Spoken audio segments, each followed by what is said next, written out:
Hello everyone, welcome back to IAS Cafe. My name is Priyanka.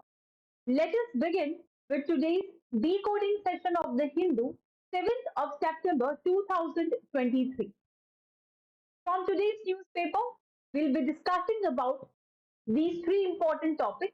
The number one is ASEAN, a key pillar of Act East policy. आपके newspaper के पहले ही page पे एक छोटा सा news का एक कॉलम है जिसमें इसके बारे में बताया गया है कि जो पीएम है हमारे उस मीटिंग को अटेंड करने गए हैं तो उसके बारे में हम आज डिटेल में पढ़ने वाले। The second is about the bridging the mall nutrition gap.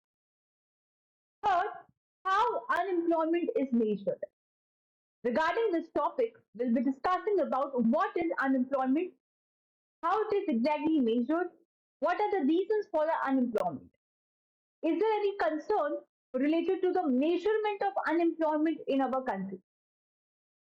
So, moving forward, before we start discussing on these topics, I would like to request all of you to please subscribe our channel IAS Cafe and like and share our videos to as many students as possible so that we can make the journey of UPSC very easy for all of you students. And as usual, as always, I say, any positive feedback are always welcome. Okay, you can write down in the comment section for any kind of changes you want or any kind of help you want. We'll be happy to help you all. Now, moving to the first topic of today's discussion, that is about the ASEAN. When you talk about the UPSC syllabus, there is one subject which you study in the name of international relations, IR. In this international relations, we basically study about the relation of India with respect to other countries. For example, India-US relations, India-Russia relations, Indo-China relations, India-Pak relations, India and the relation of it with the Central Asian countries, Indo-Nepal relations, Indo-Bhutan relations. तो इसी के साथ में हम उसको एक और category में पढ़ते हैं which is known as international organization और इंटरनेशनल ग्रुपिंग.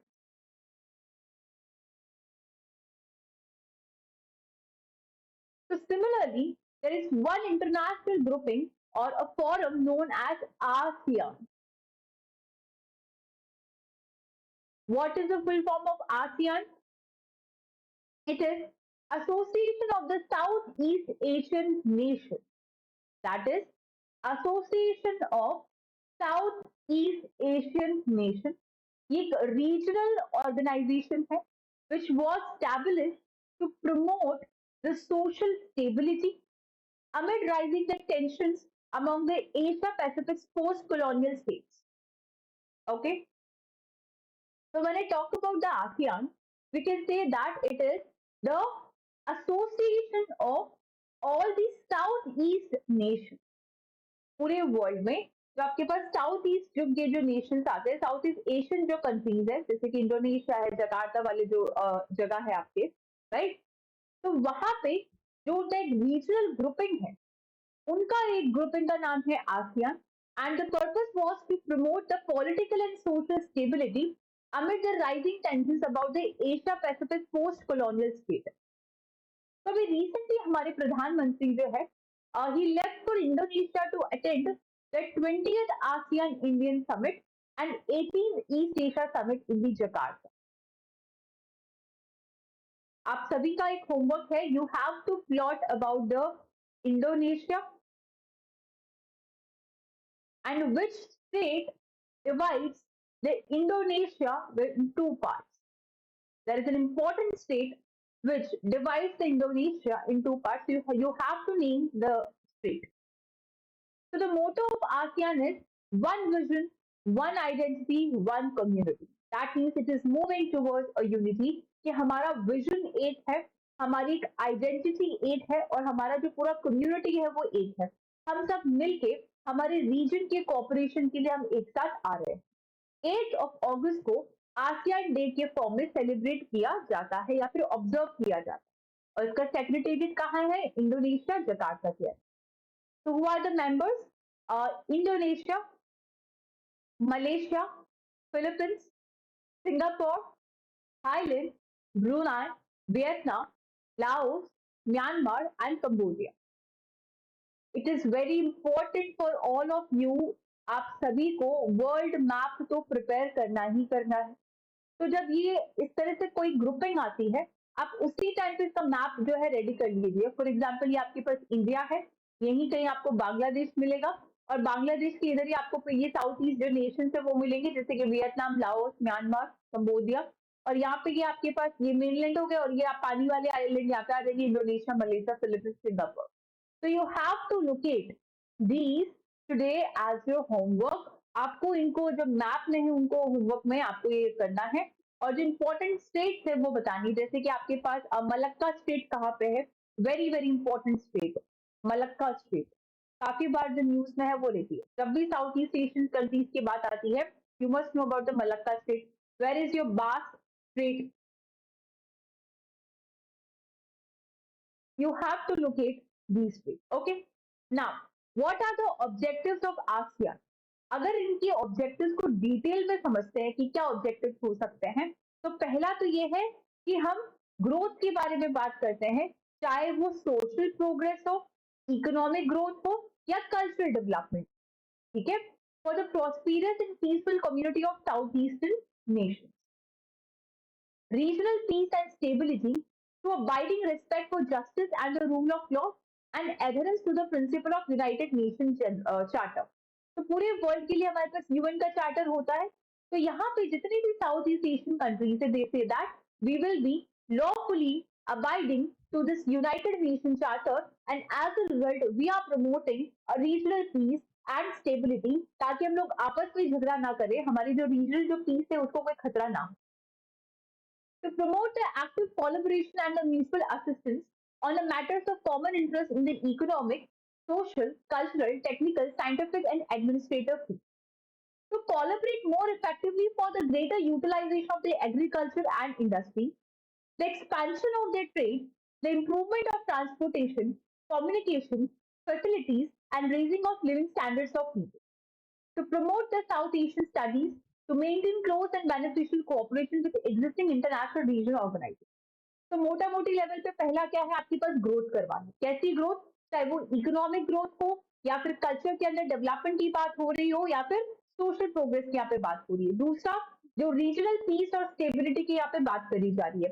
तीसरा, एक एक्टिव कोलैबोरेशन या फिर एक म्यूचुअल असिस्टेंस जो है उसके बारे में यहाँ पे बात करी है।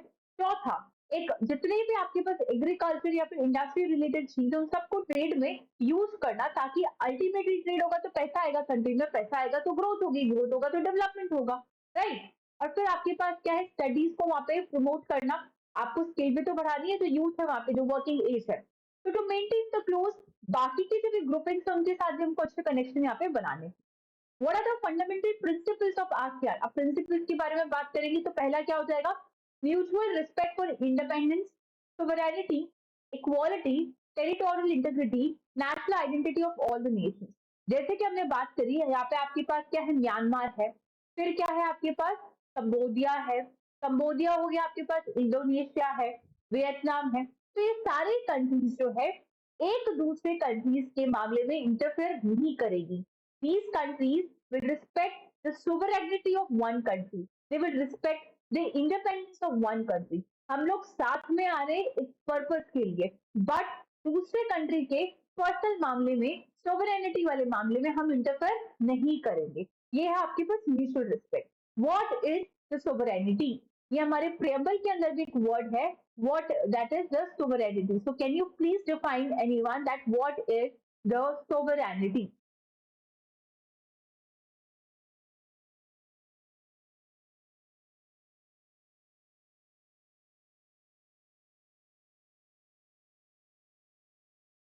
So when we talk about the sovereignty, sovereignty का मतलब होता है अगर कोई कंट्री सोवरेन है, दैट मीन्स वो अपनी कंट्री के बाउंड्रीज में कुछ भी करे, दूसरी कंट्री उनके मामले में हस्ताक्षर नहीं कर सकती, इंटरफेयर नहीं कर सकती, ठीक है?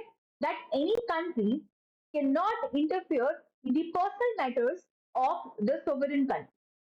The first principle is about the mutual respect. Second, the right of every state to lead its national existence free from the external interference, subversion or coercion, one in the same thing. Non interference in the internal affairs of one another. देखो इन्होंने इसी को अब detail में समझा रहे.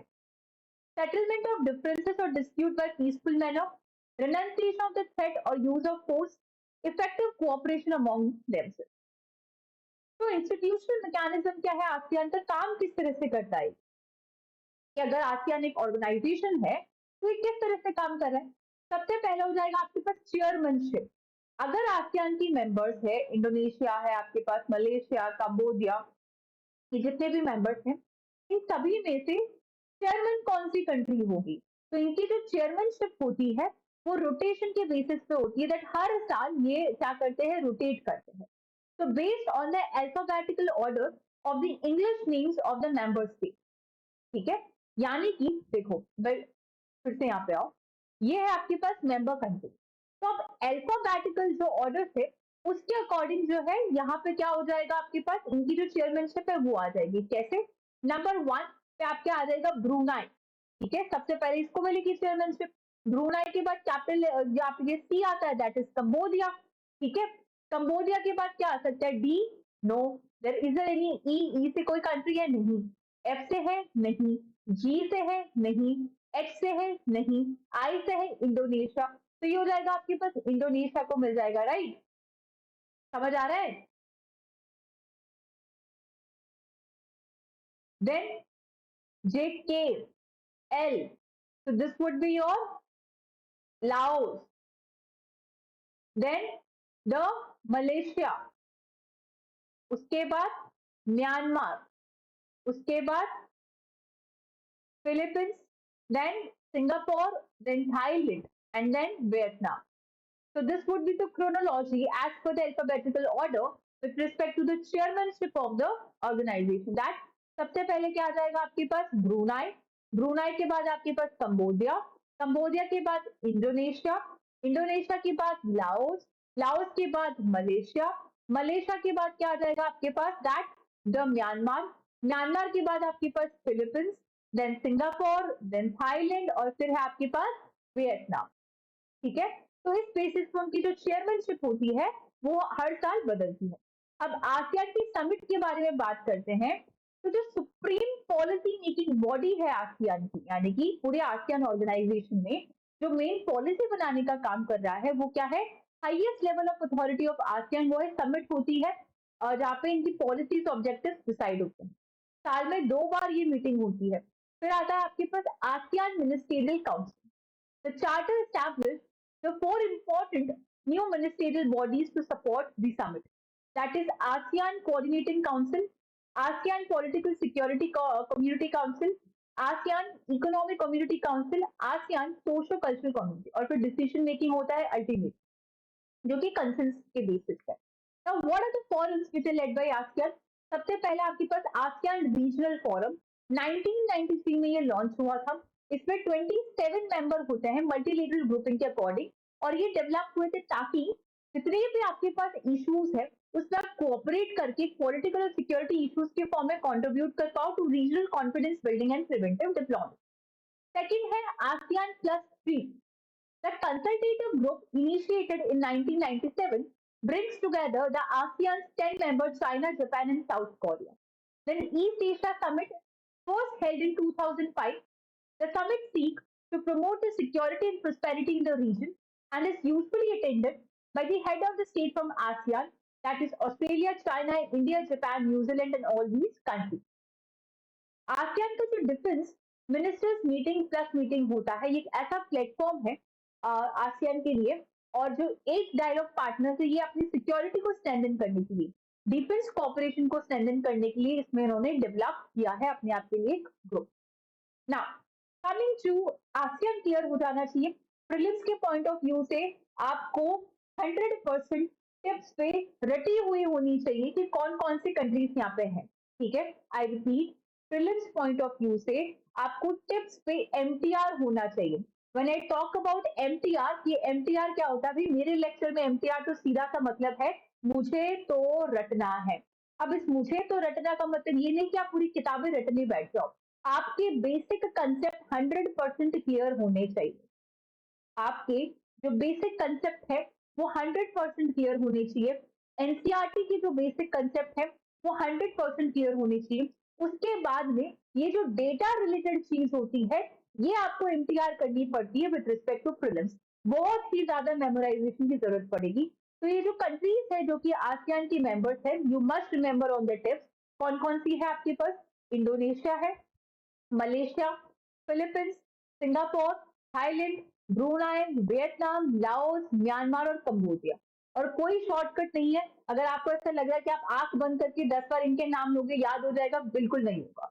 क्योंकि सीधे क्वेश्चन आने ही नहीं, क्वेश्चन मैप के अकॉर्डिंग भी आ सकते हैं। आप वर्ल्ड मैप का जो है प्रैक्टिस मैप लीजिए, साउथ ईस्ट एशिया उसमें निकालिए, इन कंट्रीज को प्लॉट कीजिए, आसपास थोड़ा सा ऑब्जर्वेशन कीजिए कि कौन सी सी है, यहाँ पे पैसिफिक ओशन कहाँ पे, कौन सी स्टेट हो रही है, बॉर्डरिंग कंट्रीज कौन सी है, इंडिया के पास कौन सी कंट्रीज है। थोड़ा सा मैप वर्क कीजिए जिससे ये अपने आप से रट जाएगा। प्लस बाकी के जो क्वेश्चंस आते हैं वो इजीली हो जाएंगे, ताकि आप कभी ये ना बोलो कि आउट ऑफ सिलेबस आए। ठीक है जी। Now coming to the second topic, that is bridging the malnutrition gap.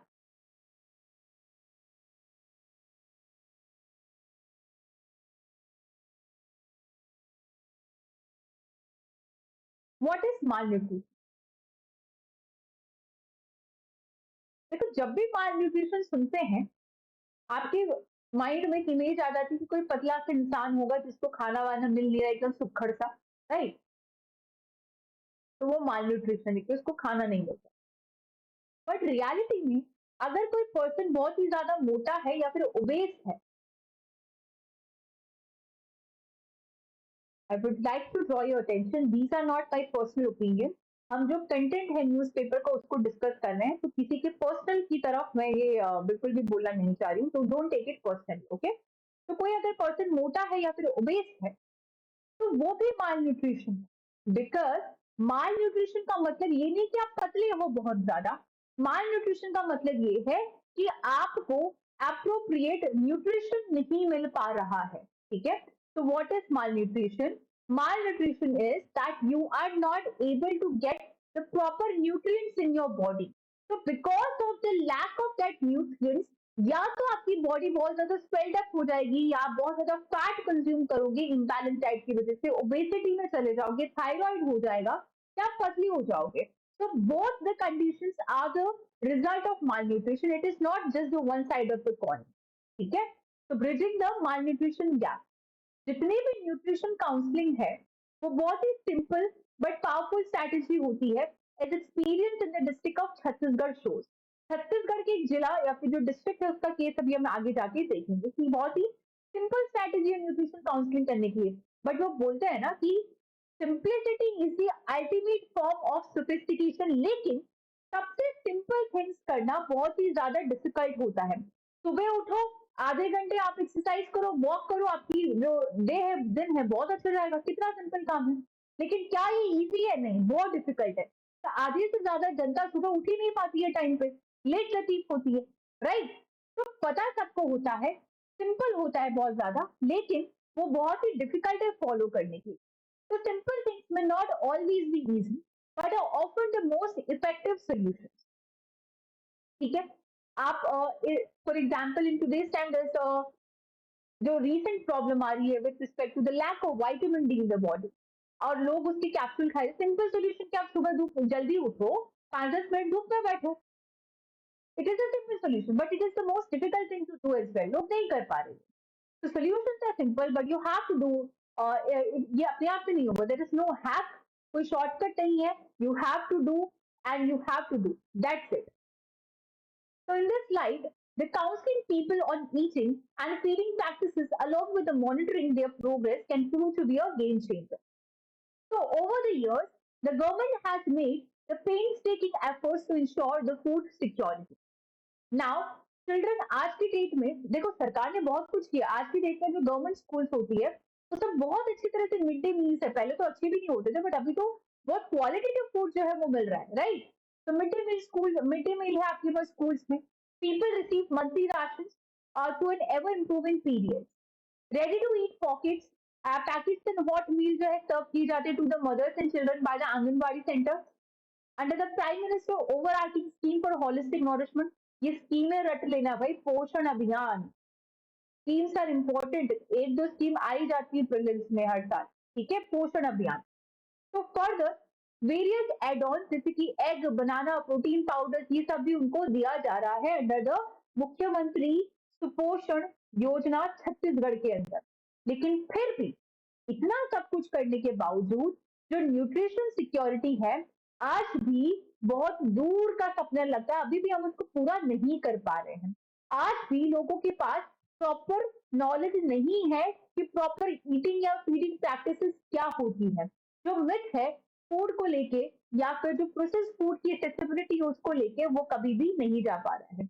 Nutrition counselling can potentially answer to this problem. तो इस प्रॉब्लम का जो सोल्यूशन राइटर कह रहा है कि जो न्यूट्रिशन काउंसलर्स होते हैं वो बहुत अच्छे से दे सकते हैं, उनको यहाँ पे स्टेप इन करना पड़ेगा, ठीक है? तो it is important to note that Jan Andolan और the social and behavioural change communication has been affected of the Poshan Abhiyaan, जिसमें बाइसिकल रैलीज है, प्लांटेशन ऑफ पोषण वाटिकास, celebration of the Poshan Maah, Poshan Pakhwada, board बारिया। So different states have held the various awareness programs under the SBCC. However, the concept of nutrition counseling has yet to be properly institutionalized and implemented uniformly across the state. In fact, according to Poshan Abhiyan Progress Report 2018 के अंदर SBCC action plan is essential to take the work of Poshan Abhiyan forward. अब बेमेतरा क्या है, district है आपके पास छत्तीसगढ़ के अंदर, इसके आपको क्या सीख मिलती है?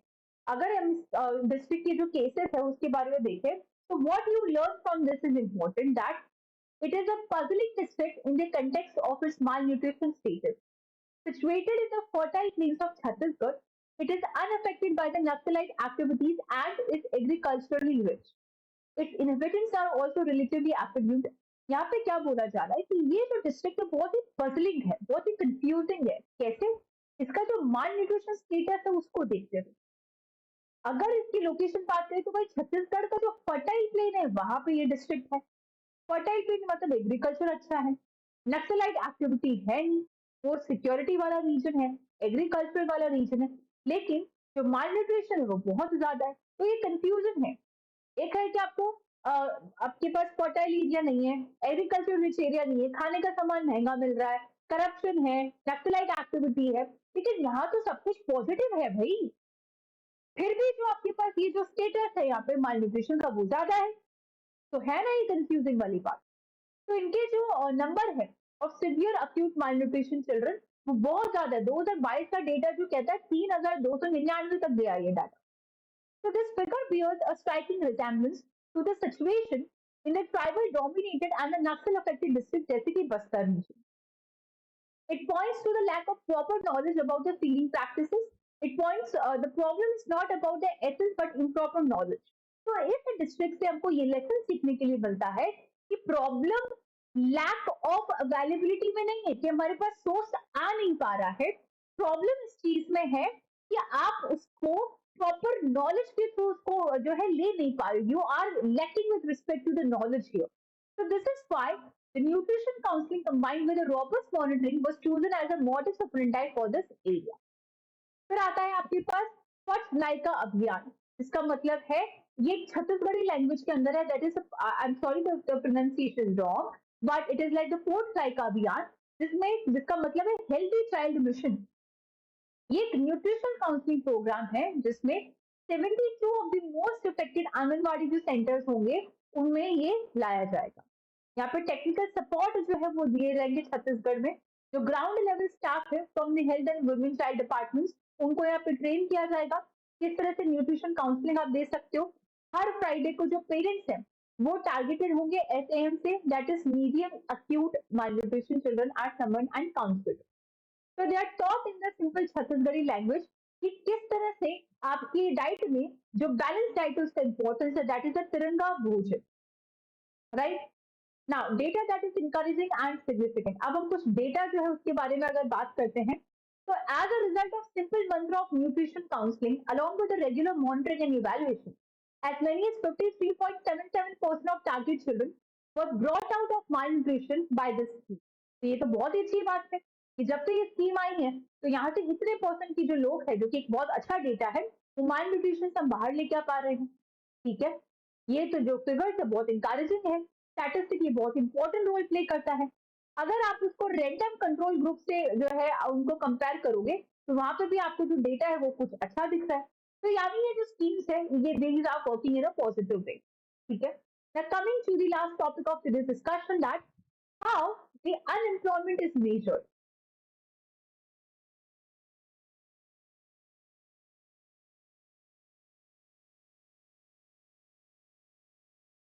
So the question of unemployment has the potential to make or break any government.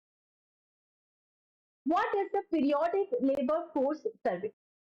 देखो, अनएम्प्लॉयमेंट का जो मेजरमेंट है वो कैसे समझाएंगे हम, या फिर कैसे क्या है कि भाई पीरियोडिक लेबर फोर्स सर्वे ने डेटा निकाला है। तो पहले पीरियोडिक लेबर फोर्स सर्वे क्या ये जान लेते हैं, फिर हम बात करेंगे कि राइटर क्या क्या रहा है भाई। ठीक है, तो पहले पीएलएफएस क्या है वो देखेंगे। तो considering the availability of labour force, यानी जो लेबर फोर्स है आपके पास, कितना लेबर फोर्स आपके, give me second, I have one thing, एक मिनट।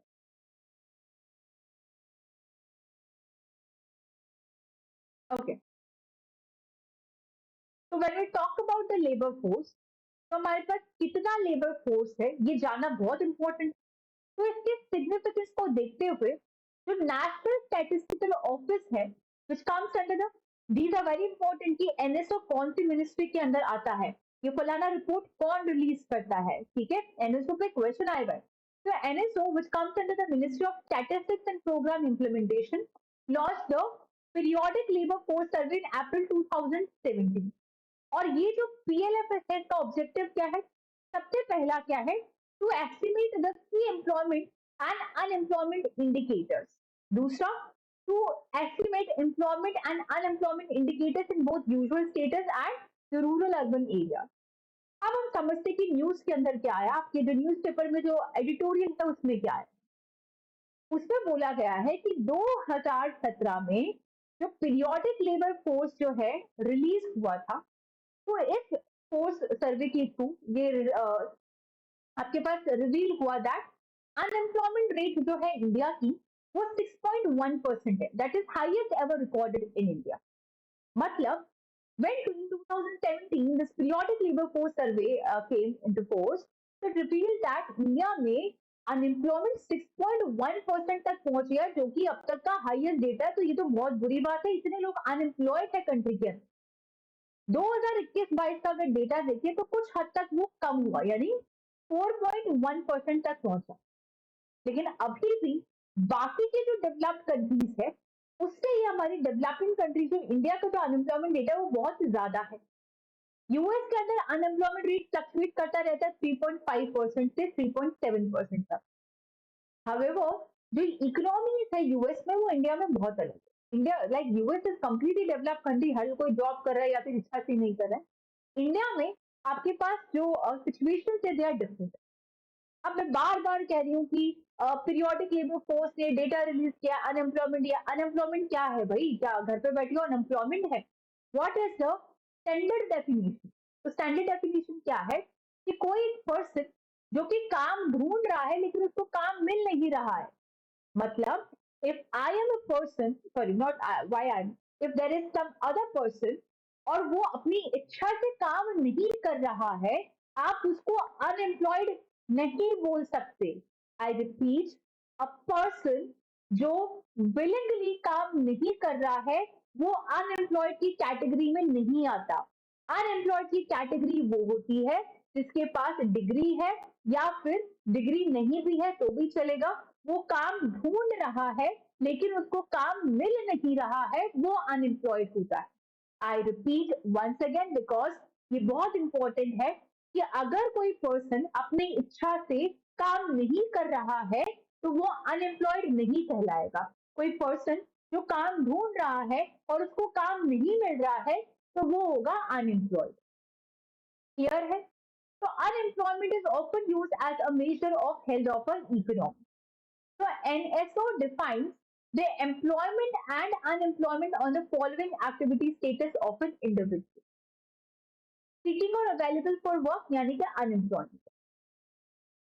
तो unemployment को आप जॉबलेसनेस के साथ कंपेयर नहीं कर सकते, they both are different. तो जो इंटरनेशनल लेबर ऑर्गेनाइजेशन है ILO defines the unemployment as being out of a job, being available to take a job, actively engaged in searching for a job. So therefore, individual who has lost work but does not look for a job is not unemployment. यही चीज अभी हमने पढ़ी. The labor force is defined as the sum of employed and unemployment. देखो एक चीज समझो, मैं जब बोलती हूँ कि लेबर फोर्स क्या है आपके पास,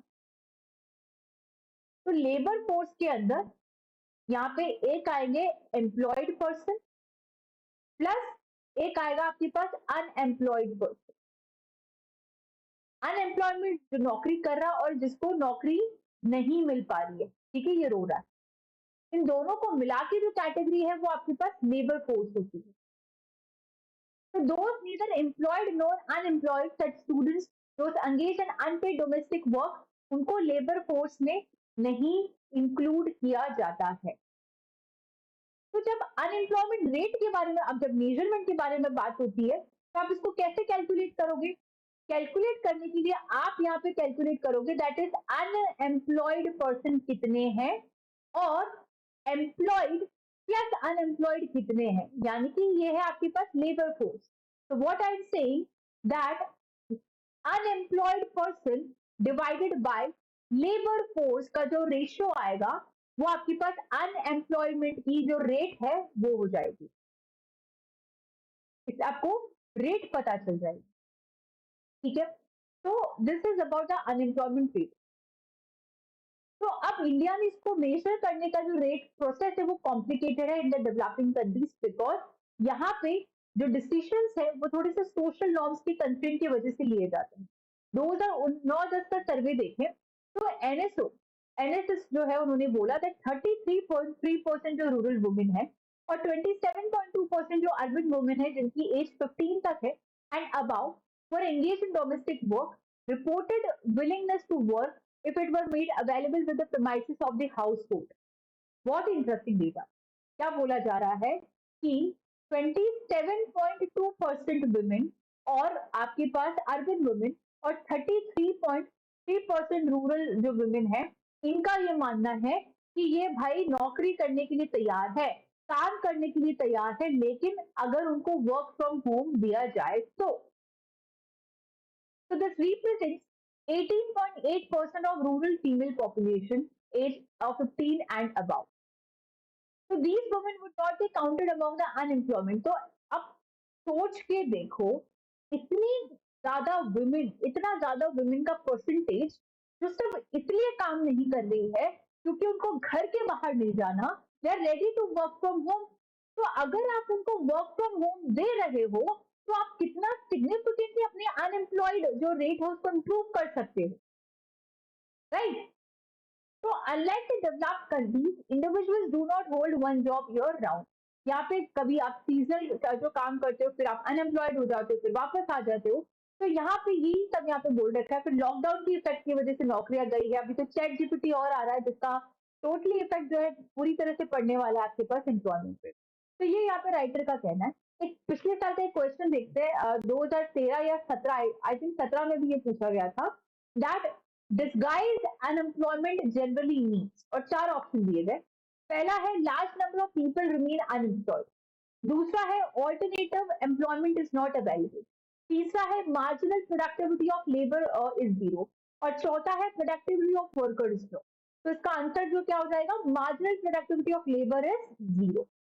अब यहीं से आप होमवर्क करके आओगे that what are the different types of unemployment, because सीधे डायरेक्ट क्वेश्चंस पूछे जाते हैं, you can directly see here. So that's it for today's discussion. Thank you so much. If you're really liking our videos, please like and share and subscribe our channel IAS Cafe. Thank you so much.